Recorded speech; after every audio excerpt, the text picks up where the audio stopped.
Assalamu alaikum. Welcome to the seventh lecture on international law.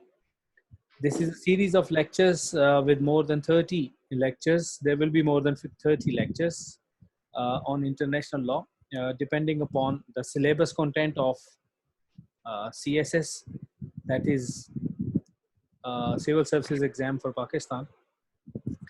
हमने पहले जो syllabus content के हवाले से जो चीज़ें अभी तक कवर की हैं वो मैं आप लोगों के साथ शेयर कर देता हूँ। हम लोगों ने nature, origin and bases of international law के ऊपर कुछ बेसिक चीज़ें पढ़ ली हैं। इमर्जेंस ऑफ इंटरनेशनल लॉ, उसके बाद early European authors, nation state system, enforcement, effectiveness and weaknesses of international law, उसके बाद material sources of international law, Article 38 of Statute of International Court of Justice, primary sources of international law and subsidiary sources of international law. फिर हमने last lecture जो लिया था उसमें हमने state in journal and recognition, उसमें था subjects of international law, हम पहले पढ़ चुके हैं। Personality and statehood in international law, ये भी हम पहले लेक्चर ले चुके थे। लास्ट लेक्चर में हमने recognition of state and government in international law ये पढ़ा था। आज हमारा फोर्थ कंटेंट ऑफ सिलेबस है। टोटल हमारे XV2 18 सिलेबस कंटेंट है। फोर्थ आज हम कर रहे हैं, जिसमें law and practice as to treaties. Basically Vienna convention एक हुआ था 1960s में और एक 1986 में। वो दोनों लॉ ऑफ ट्रीटीज को डील करते हैं। आज हम लोग उसके ऊपर देखेंगे। थैंक यू जाकिर साहब। तो माइक किसका ऑन है? प्लीज माइक ऑफ कर दिया करें एंट्री पे।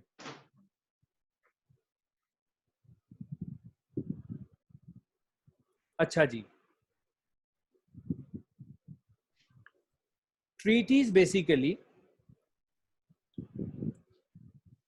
एक म्यूनिसिपल लॉ होता है जो स्टेट के अंदर, किसी भी स्टेट के अंदर जो लॉ एप्लीकेबल होता है, उनका जो कॉन्स्टिट्यूशन होता है, उसमें राइट्स और ड्यूटीज किसी के ऊपर लागू करना, किसी को राइट्स देना और उसके ऊपर ड्यूटीज लागू करना, उसके लिए बड़ा एक सोफिस्टिकेटेड सा सिस्टम बना हुआ है। मतलब लेजिस्लेशंस हो रही होती हैं, उनकी इंटरप्रिटेशन हो रही होती है, उनकी इम्प्लीमेंटेशन हो रही होती है, बाकायदा एक स्ट्रक्चर मौजूद होता है। जबकि इंटरनेशनल लॉ के अंदर अगर इसको कंपेयर किया जाए तो यहाँ पे राइट्स और ड्यूटीज देने का कोई प्रॉपर मेथोडोलॉजी, उस तरह का सोफिस्टिकेटेड मेथड मौजूद नहीं है। जब नए रूल्स बनाने हो, नई रेगुलेशंस बनानी हो, नए तरीके इंट्रोड्यूस करवाने हो, तो वहां पे इंटरनेशनल लॉ के जो रिसोर्सेज होते हैं, इंटरनेशनल लॉ का जो मैकेनिज्म है, वो काफी रिस्ट्रिक्ट हो जाता है, काफी लिमिटेड हो जाता है। इंटरनेशनल लॉ में the very direct and formal method जिसके थ्रू नए लॉज क्रिएट होते हैं, वो मेथड है ट्रीटीज का। ट्रीटी, ये जो आपस में एक दूसरे के साथ ट्रीटीज साइन की जाती हैं, एक दूसरे के साथ अलायंसेस बनाई जाती है, इस तरह की डिफरेंट चीजें की जाती हैं, वो is the very direct and formal method of creation of international law. अब ये जो डिवाइस ऑफ ट्रीटी है, द वे ऑफ ट्रीटी, इसके थ्रू स्टेट्स अपने बहुत सारे काम करती हैं एक दूसरे के साथ जब उन्होंने इंटरेक्ट करना होता है। जो binding laws, rights, obligations international system में जो बाइंडिंग होते हैं, आप उसके ऊपर जो उसको लाजमी समझते हो अपने ऊपर, जो आप लीगली जिसको अपने ऊपर लाजमी समझते हो, वो वही चीजें होती हैं जो ट्रीटीज के थ्रू आती है। वो क्यों, मतलब आप उनको बाइंडिंग क्यों समझते हो? इसलिए समझते हो कि आपने कंसेंट के साथ, अपनी मर्जी के साथ उन ट्रीटीज को जाके साइन किया हुआ होता है। वो आपके ऊपर कोई इंटरनेशनल ऑर्गेनाइजेशन या कोई बाहर का कोई चीज आपके ऊपर इम्पोज नहीं की जा रही होती कि आप आउट ऑफ सॉवरेनिटी आप ये कहो जी कि मैं इसको नहीं मानता। क्योंकि आपने खुद साइन किया हुआ होता है, इसलिए आपके ऊपर वो ऑब्लिगेशन होती है कि आप उसको माने। ये जो ट्रीटीज होती हैं, इनके थ्रू वॉर्स टर्मिनेट होती हैं, मतलब जंग शुरू हुई हुई है, फिर आखिर में एक मुआहदा हो जाता है कि आप जंग रोक देते हैं। इनके थ्रू डिस्प्यूट सेटल किए जाते हैं, पानी का डिस्प्यूट है, टेरिटोरियल डिस्प्यूट है, किसी किस्म का भी। इन्हीं के थ्रू, ट्रीटीज के थ्रू टेरिटरीज एक्वायर की जाती हैं। कुछ टेरिटरी पाकिस्तान ने चाइना को दे दी, चाइना ने किसी और को दे दी, इस तरह वो ये सारे मामला चल रहे होते हैं। अलायंसेस बनती हैं, एक स्टेट दूसरी स्टेट के साथ अलायंस बना रही है, 15-20 स्टेट्स मिलकर एक कोई डिफेंस अलायंस बना रही हैं, कोई इकोनॉमिक अलायंस बना रही है, किसी किस्म की भी। इन्हीं ट्रीटीज के थ्रू इंटरनेशनल ऑर्गेनाइजेशंस भी बनती हैं, जैसे यूनाइटेड नेशंस है, IMF है, ये सारे ट्रीटीज के थ्रू ही ये मार्जे वजूद में आई। तो इसलिए ये सारे काम चूंकि ट्रीटीज के थ्रू होते हैं, इसलिए ट्रीटीज आर वेरी इंपॉर्टेंट। यहां तक समझ आ गई? ये पॉइंट मैं आप लोगों के साथ व्हाट्सएप पे शेयर कर देता हूँ।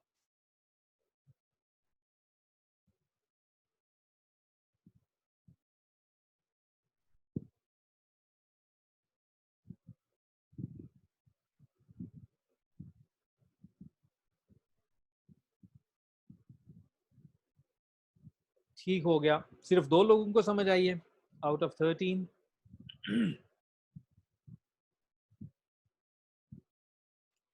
अब आते हैं towards Vienna convention on law of treaties. ये बेसिकली वो मेन कन्वेंशन है जिसमें बाकायदा रेगुलराइज किया गया कि कैसे आपने ट्रीटीज को करनी होती है। A treaty is basically an agreement between parties on the international scene. International scenario में पार्टीज के बीच में जो एग्रीमेंट्स होते हैं उसको आप ट्रीटी कहते हो। ट्रीटीज कंक्लूड की जाती हैं between states and other states. They can be concluded between states and international organisations as well. लेकिन बेसिकली ट्रीटीज का जो मेन रिलेशन है, जो मेन कंसर्न है, दैट इज बिटवीन 2 स्टेट्स और मोर देन 2 स्टेट्स। एक basically international law, international convention हुआ था on the law of treaty. It was signed in 1969 and came into force in 1980। 1969 के अंदर, 69 के अंदर ये कन्वेंशन हुआ और 1980 के अंदर ये सब के ऊपर लागू कर दिया गया। जबकि a convention on treaties between states and international organisations, वो जो पहला है law of treaties, international convention हुआ था, वो स्टेट्स के बीच में हुआ था। उसके बाद एक और हुआ which will deal treaties between states and international organizations. It was signed in 1986। लेकिन हमारा ज्यादा जो फोकस होगा वो जो पहले वाला है 1969 वाला वियना कन्वेंशन, उसके ऊपर होगा। बेसिकली ये जो 1969 का वियना कन्वेंशन है on the law of treaties, ये कस्टमरी लॉ के ऊपर बेसिकली रिफ्लेक्ट करता है। जब आप ट्रीटीज की कैरेक्टरिस्टिक्स को देखना चाहेंगे, जब आप ट्रीटीज की नेचर को देखना चाहेंगे, ट्रीटीज इन एक्शन कैसे आती हैं, ट्रीटीज टर्मिनेट कैसे होती हैं, ट्रीटीज में क्या चीज फॉलो करनी है, क्या क्या बेसिक्स मद्देनजर रखनी है, ट्रीटी जब हो जाए तो फिर क्या करना है, ये सारी चीजें इसी वियना कन्वेंशन में डिसाइड की गई। किसी ट्रीटी को कैसे इंटरप्रेट करना है, कोई ट्रीटी को अगर कोई ब्रीच करता है तो वो वहां पे क्या होगा, कोई बेसिकली उसमें चेंजेस आती हैं सर्कमस्टांसेस में तो उसको कैसे किया जाएगा। तो ये सारी की सारी चीजें वियना कन्वेंशन की इस जो लॉ ऑफ ट्रीटीज है उसके मुताबिक हम लोग देखेंगे। ये जो टर्म ट्रीटी है, it is one of the most used in international agreements. जितने भी मुआहदे होते हैं उनमें सबसे ज्यादा इस्तेमाल होने वाले अल्फाज में से एक लफ्ज ट्रीटी है। लेकिन इसके अलावा और वर्ड भी यूज किए जाते हैं इंस्टेड ऑफ ट्रीटी, होते वो भी ट्रीटीज हैं लेकिन वो वर्ड्स और हैं, जैसे protocol, act, charter, covenant, pact, concord act, जो भी आप उसको नाम दे लें, ये ट्रीटीज के डिफरेंट नेम हैं। कन्वेंशन के आर्टिकल 2 के बीच में ट्रीटी को डिफाइन किया गया, उसकी डेफिनेशन क्या है वो बता देता हूं। An international agreement concluded between states in written form and governed by international law, whether embodied in a single instrument, एक कॉपी या पेज या किसी चीज के ऊपर, और इन 2 or more related instruments, या मल्टीपल उसमें उसकी कॉपीज इन्वॉल्व हो, and what ever its particular designation, और उसका मकसद जो भी हो, इसको आप ट्रीटी कहेंगे। ये वियना कन्वेंशन का के आर्टिकल 2 के अंदर जो इसने इसकी डेफिनेशन बनाई हुई है इस लॉ के अकॉर्डिंगली, वो डेफिनेशन मैंने आपके साथ शेयर कर दी है। यही मैं आपके साथ व्हाट्सएप पे भी शेयर कर देता हूं।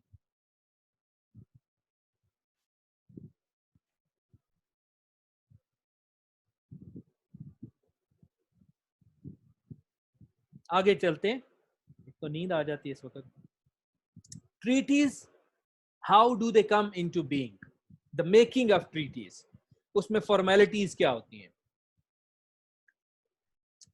ट्रीटीज बेसिकली किसी भी तरीके से फॉर्मुलेट की जा सकती हैं, और वो तरीका, जो मैनर है, वो कौन डिसाइड करेगा? जो पार्टीज उसके अंदर इन्वॉल्व होंगी। कोई प्रेस्क्राइब्ड फॉर्म नहीं है या प्रोसीजर नहीं है कि कैसे एक ट्रीटी को फॉर्मुलेट किया जाएगा और कौन इसको करेगा। बेसिकली स्टेट्स जो कंसर्न होती हैं उस ट्रीटी के रिलेटेड, वही उसको डिसाइड करती हैं कि हमने ये कैसे करना है। दो स्टेट्स के बीच में ट्रीटी साइन की जा सकती हैं, दो गवर्नमेंट्स के बीच में ट्रीटी साइन की जा सकती हैं, हेड ऑफ स्टेट्स के बीच में ट्रीटी साइन की जा सकती हैं, even governmental departments, health department of Pakistan, health department of UK आपस में ट्रीटी साइन कर सकते हैं। जो भी सबसे ज्यादा एक्सपीडियंट फील करे कोई स्टेट, या आपस में वो जिसमें भी कंफर्टेबल हो, किसी तरीके से भी वो की जा सकती हैं। हर मुल्क का जो म्यूनिसिपल लॉ है, उनका जो अपने कानून है, वो ये डिफाइन करेंगे कि पावर किसके पास है कि वो ट्रीटी साइन कर सके। मतलब क्या प्राइम मिनिस्टर के पास पावर है, क्या प्रेसिडेंट के पास पावर होती है, क्या फॉरेन मिनिस्टर के पास पावर है, किसके पास इख्तियार, किसके पास है कि किसी दूसरी गवर्नमेंट के साथ as a representative of a state वो ट्रीटी साइन कर सके। जैसे यूनाइटेड किंगडम में ट्रीटी मेकिंग की पावर जो है, that is prerogative of the crown, जो वहां पे क्वीन है उसके इख्तियार में वो होती है। जबकि यूनाइटेड स्टेट्स में ये इख्तियारात प्रेसिडेंट के पास हैं, लेकिन with the advice from and consent from the senate. Senate से वो 2/3 मेजोरिटी का कंकरेंस लेकर तो फिर वो किसी के साथ ट्रीटी कर सकते हैं। तो ऐसे जो मैटर्स हैं, जैसे कि कौन साइन करेगा, किसके पास पावर है, किसके पास इख्तियारात हैं, इंटरनेशनल लॉ ऐसे मैटर्स डोमेस्टिक लॉ के हवाले कर देता है कि हर मुल्क अपने कानून के मुताबिक वो चीज डिफाइन कर ले।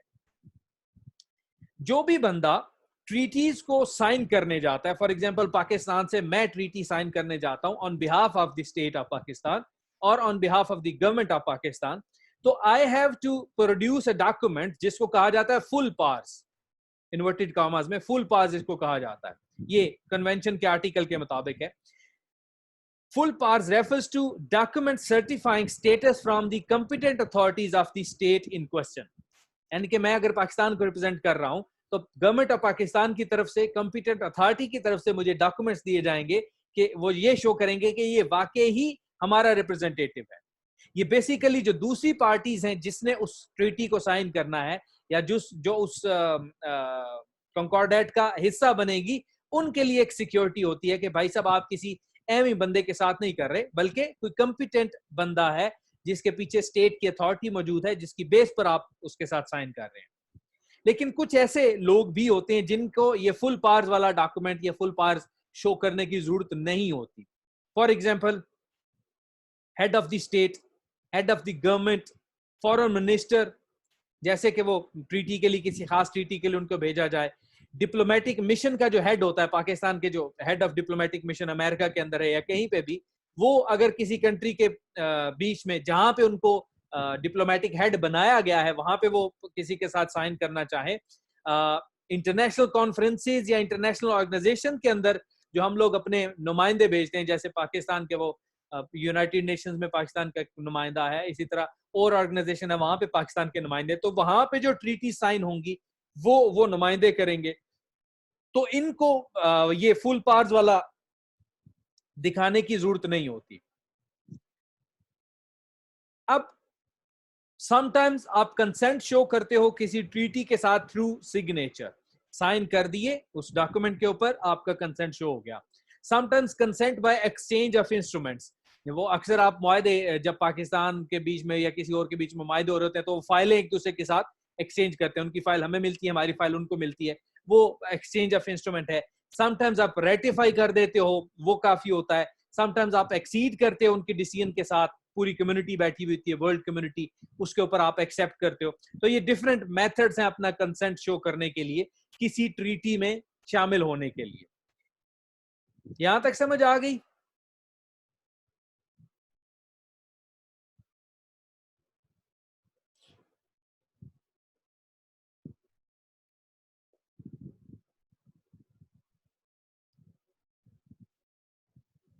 ठीक हो गया।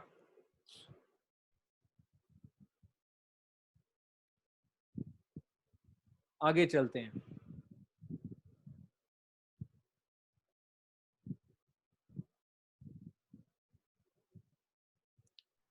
Entry into force of treaties, के ट्रीटीज कब अमल में आ जाएंगी। Basically treaties will become operative when and how the negotiating states decide. जो भी आपस में वो स्टेट्स इन्वॉल्व हैं, जब वो डिसाइड करती हैं तो उस वक्त ट्रीटी इन इफेक्ट हो जाती है। But in the absence of any provision और एग्रीमेंट रिगार्डिंग दिस, लेकिन अगर उनकी ट्रीटी में कोई ऐसी चीज मौजूद नहीं है कि कब और कैसे उसने इन फोर्स आना है, a treaty will enter into force as soon as consent to be bound by the treaty has been established for all the negotiating states। एक ट्रीटी में 5 स्टेट्स इन्वॉल्व हैं, उन्होंने कोई डिसाइड नहीं किया कि फलानी डेट से ये ट्रीटी जो है ना वो इन फोर्स आ जाएगी, तो फिर क्या होगा, जब वो सारी की सारी स्टेट्स उसके ऊपर निगोशिएटिंग स्टेट्स उसके ऊपर साइन कर देंगी, कंसेंट शो कर देंगी, उसी दिन से वो इन फोर्स आ जाएगी। ये इंटरनेशनल लॉ के मुताबिक है। आर्टिकल 80 ऑफ द 1969 कन्वेंशन, वही कन्वेंशन जिसके हम पहले बात कर रहे हैं, और इसी से रिलेटेड आर्टिकल 102 है यूनाइटेड नेशंस के चार्टर का। वो ये कहता है, provides that after their entry into force, treaties should be transmitted to the United Nations Secretariat for registration and publication। ये treaties के रजिस्टर करवाने का एक प्रॉपर मेथडोलॉजी है कि जब वो इन फोर्स आ जाएं तो उनको यूनाइटेड नेशंस के सेक्रेटेरिएट में सबमिट करवाया जाए। ये बेसिकली होता क्या है, क्यों ये कराया गया कि सीक्रेट अलायंसेस ना बनाई जाए, सीक्रेट ट्रीटीज ना बनाई जाए, क्योंकि ये समझा जाता है, ये इल्जाम लगाया जाता है, ये बिलीव किया जाता है कि फर्स्ट वर्ल्ड वॉर की आउटब्रेक हुई ही सीक्रेट ट्रीटीज की वजह से था। और इसी तरह यूनाइटेड नेशंस की ट्रीटी सीरीज भी एक है, उसको एस्टेब्लिश करने के लिए, उसको इनेबल करने के लिए भी ये जरूरी है कि आप वहां पे ये चीज जमा करवाएं, which contains all registered treaties to be as comprehensive and as possible। वहां पे ये तमाम की तमाम ट्रीटीज पड़ी हुई हैं। ये भी हमें वियना लॉ ऑफ ट्रीटीज जो है ना, वियना कन्वेंशन का, वो हमें ये चीज भी सिखाता है। आपने क्वेश्चन पूछा what about the states which are not involved in, क्या पूछा आपने, which are not part of United Nations. कौन सी ऐसी स्टेट है यूनाइटेड नेशन का जो हिस्सा नहीं है?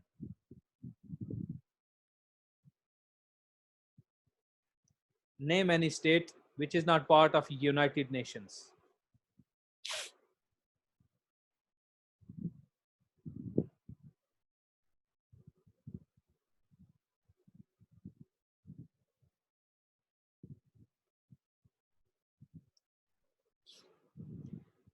पैलेस्टाइन को ऑब्जर्वर का स्टेटस मिला हुआ है, पैलेस्टाइन का रिप्रेजेंटेटिव यूनाइटेड नेशंस में होता है, जनरल असेंबली में उनका रिप्रेजेंटेटिव मौजूद है। फिलीपाइंस यूनाइटेड नेशंस का हिस्सा नहीं है, how come? I never knew this. ऐसे कैसे हो सकता है?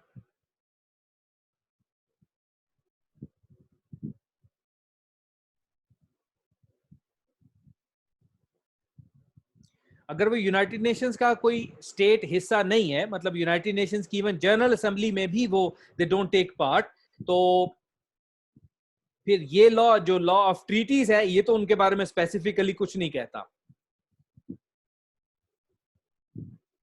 लेकिन if they have to consider themselves as a state and behave as a state, उनके head of the state जब किसी दूसरी state के साथ कुछ इस तरह का करेंगे, तो obviously the second state would be part of United Nations General Assembly, or it would be a member of United Nations। तो उसके ऊपर तो ये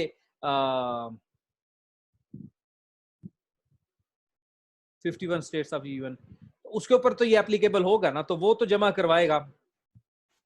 और वैसे भी ये बेसिक मेथड इसलिए अपनाया जाता है कि सीक्रेट अलायंसेस ना हो, लेकिन स्टिल जो सीक्रेट अलायंसेस करना चाहते हैं वो करते रहते हैं। और उन सीक्रेट अलायंसेस की फिर ऑफिशियल कोई रिकॉग्निशन नहीं होती, आप उन्हें कहीं कोर्ट नहीं कर सकते जी कि ये हमारी अलायंस हुई हुई है, ये हमारा आपस में मुआहदा हुआ है, because if that is not registered, that is not to be presentable in any way। I want you to type Palestine। Palestine basically occupation के अंदर है, उनका नुमाइंदा यूनाइटेड नेशंस में होता है। आप जनरल असेंबली में जब उनका देखें तो पैलेस्टाइन का बाकायदा एक बूथ बना हुआ, वहां पे वो बैठता भी है। वैसे भी पैलेस्टाइन के साथ, द स्टेट ऑफ पैलेस्टाइन के साथ कोई ट्रीटी अगर कोई साइन करेगा तो दूसरा बंदा भी तो होगा ना। अच्छा, अब आते हैं द एप्लीकेशन ऑफ ट्रीटीज के ऊपर। जब ट्रीटीज दे कम इनटू फोर्स, बहुत सारे क्वेश्चंस अराइज किए जाते हैं कि एक पर्टिकुलर सिचुएशन के अंदर वो ट्रीटी किस तरह एप्लीकेबल होगी। अगर ट्रीटी के अंदर कोई ऐसी खास शिक मौजूद नहीं है कि इस तरह की अगर सिचुएशन क्रिएट होती है तो ये ट्रीटी नल एंड वाइड हो जाएगी, या ये ट्रीटी इस तरह अप्लाई होगी, या कुछ इस तरह होगा, अगर उसके अंदर कोई इस तरह की शिक मौजूद नहीं है तो वो ट्रीटी बाइंडिंग नहीं होगी उस खास सर्कमस्टांसेस के अंदर।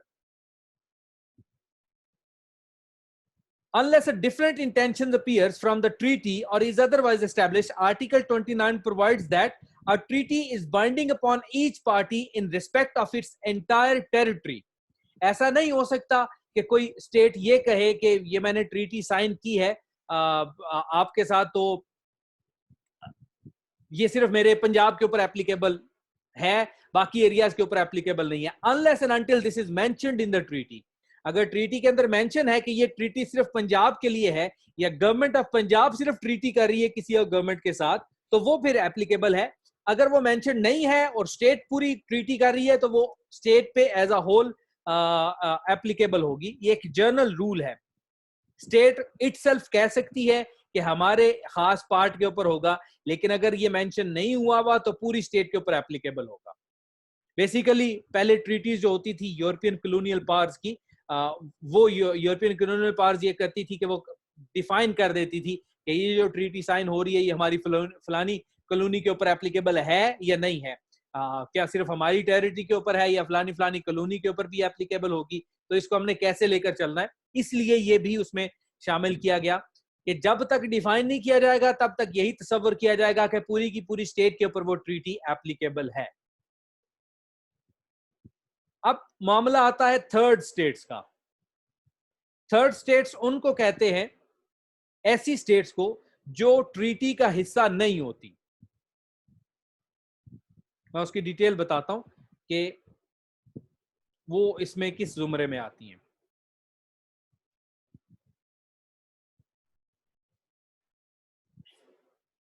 किसी एक खास ट्रीटी का अगर कोई स्टेट उसकी पार्टी नहीं है, उसका हिस्सा नहीं है, तो जनरल रूल यही है कि इंटरनेशनल एग्रीमेंट सिर्फ बाइंडिंग उन्हीं पर हैं जो उस ट्रीटी के सिग्नेटरीज हैं।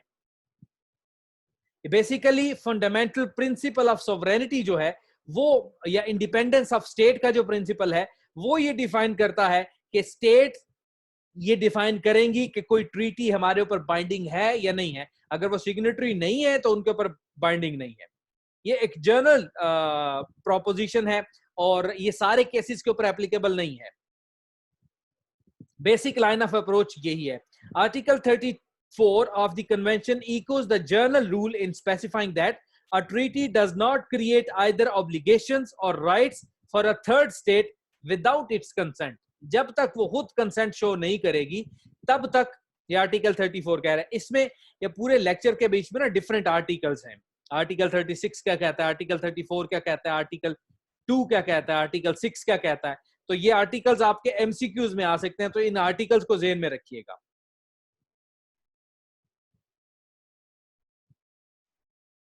एक सेकंड रुकिए।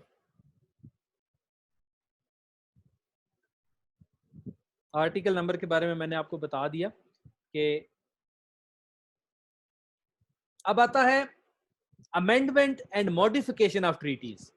ट्रीटीज में अमेंडमेंट कैसे होगी और मॉडिफाई कैसे होंगी। बेसिकली ट्रीटीज में अमेंडमेंट, ये दो प्रोसेसेस हैं, अमेंड करना या मॉडिफाई करना। ये ट्रीटीज की रिवीजन के लिए जरूरी है। ये एक सेपरेट एक्टिविटी है, लेकिन ये जरूरी भी है because with the passage of time आपके सर्कमस्टांसेस चेंज होते हैं, तो उसके साथ साथ ट्रीटीज के जो प्रोविजंस हैं वो भी चेंज होनी चाहिए। अमेंडमेंट्स क्या होती है कि ट्रीटी की जो प्रोविजंस हैं तमाम पर्टिकुलर जो उसके रिलेटेड पार्टीज हैं उन सब के ऊपर इफेक्ट होगी। उसकी प्रोविजंस को ही चेंज करना, ये अमेंडमेंट है। जबकि मॉडिफिकेशन क्या होता है कि सर्टेन टर्म्स एंड कंडीशंस को चेंज कर देना बिटवीन पर्टिकुलर पार्टीज ओनली। मसलन एक ट्रीटी के बीच में 15 स्टेट्स इन्वॉल्व हैं, उन्होंने आपस में एक ट्रीटी साइन कर ली कि ये हम इस चीज के ऊपर अमल दरामद करेंगे। उनमें से 2 स्टेट्स आपस में मजीद एक दूसरे के ज्यादा करीब हैं, तो वो मजीद उसको मॉडिफाई करेंगे। वो मॉडिफिकेशन क्या होगी कि यार हम मजीद ये सहूलियात इसमें ऐड कर लेते हैं, वो फिर उन्हीं के ऊपर एप्लीकेबल होगा। A treaty may be amended by agreement between the parties. Amendment उसी वक्त पॉसिबल है जब सारी पार्टीज इन्वॉल्व होंगी उसके अंदर। अगर एक भी पार्टी उस अमेंडमेंट के ऊपर एग्री नहीं करती तो वो अमेंडमेंट पॉसिबल नहीं है। या तो वो पार्टी उससे एक्सक्लूड हो जाएगी, वो ट्रीटी का हिस्सा नहीं रहेगी। अगर वो ट्रीटी का हिस्सा रहती है तो वो फिर वो अमेंडमेंट पॉसिबल नहीं है, तो वो ट्रीटी वहां पे क्या उसे कहते हैं, सख्त हो जाएगी, कांस्टेंट हो जाएगी, अनचेंजेबल हो जाएगी, which is not a good thing for treaties to be. Problems अगर होती हैं जब प्रॉपरली कोई स्पेसिफाई ना किया जाए प्रोसेस के कैसे अमेंडमेंट की जाएगी, या कोई एक पार्टी अपोज करती है जो दूसरी पार्टी अमेंडमेंट जब कह रही होती है कि ये अमेंड किया जाए, दूसरी पार्टी कहती है जी हम नहीं मानते इसको। तो आर्टिकल 40 क्या कहता है, वो क्या कहता है कि Convention specifies the procedure to be adopted in amending multilateral treaties in the absence of contrary provisions in the treaty itself। कि अगर ट्रीटी के अंदर अमेंडमेंट के लिए कोई प्रोविजंस नहीं दी गई तो आर्टिकल 40 फिर हमें बताता है कि हमें क्या करना है। Any proposed amendment has to be notified to all contracting states, each one of which is entitled to participate in the decision as to action to be taken and in the negotiation and conclusion of any agreements। सबको वो जाएगी, सारे उसमें participate, जो भी करना चाहे participate करेगा और वो आपस में निगोशिएट भी करेंगे। Every state which has the right to be a party to the treaty possesses also the right to become a party to the amendment। मतलब ये भी हो सकता है कि 15 स्टेट्स में से 2 स्टेट्स कहती हैं हम अमेंडमेंट का हिस्सा नहीं बनना चाहते, तो उन 2 स्टेट्स के ऊपर वो अमेंडमेंट्स एप्लीकेबल नहीं होगी, लेकिन बाकी 13 के ऊपर अमेंडमेंट्स हो जाएंगे। But such amendments will not bind any state which is a party to the original agreement। अगर वो स्टेट खुद से एक्सेप्ट उसको नहीं करती तो उसके ऊपर एप्लीकेबल नहीं होगी। इसकी समझ आ गई आर्टिकल 40 की?